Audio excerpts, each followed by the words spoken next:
Very good Thursday evening to you. I'm Jeff Kulikowski. And I'm Kristen Casciano. Former President Jimmy Carter being laid to rest right now in his hometown of Plains, Georgia. His body flown there for the final time after a state funeral in Washington, D.C. this morning. You're looking live inside the Marantha Baptist Church. That's in Plains, Georgia, Carter's hometown. ABC's Rena Roy on the ground there with the latest. Former President Jimmy Carter coming home to Georgia for the final time. Today, tributes in the tiny town of Plains at the Baptist church where Jimmy Carter taught Sunday school for all the years after the White House, a small private funeral. At the National Cathedral in Washington, D.C. this morning, a state funeral. He may be gone, but he's not gone far.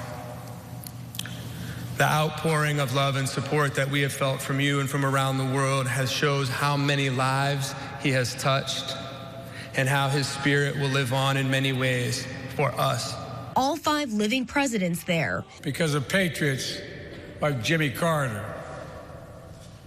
Throughout his life, he showed us what it means to be a practitioner of good works and a good and faithful servant of God and of the people. Here in Plains, an outpouring of love where Carter's life began 100 years ago on a rural farm where a bell used to wake him up an hour before dawn.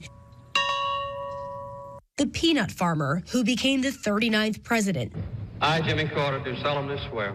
Taking the oath of office in January of 1977, serving just 1 term, but perhaps most celebrated for the humanitarian work he did for decades after his presidency as the longest-lived U.S. president. Today, his family burying him next to his beloved wife, Rosalind, near their humble home in a place they both picked out. As he returned to Plains, Georgia, for his final resting place, we can say goodbye.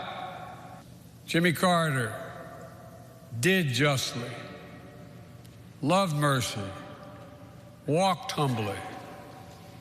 May God bless a great American, a dear friend, and a good man. The Carter family invited Secret Service agents who helped protect President Carter to today's events here in Plains. After nearly 45 years of his post-presidency, their service ends today.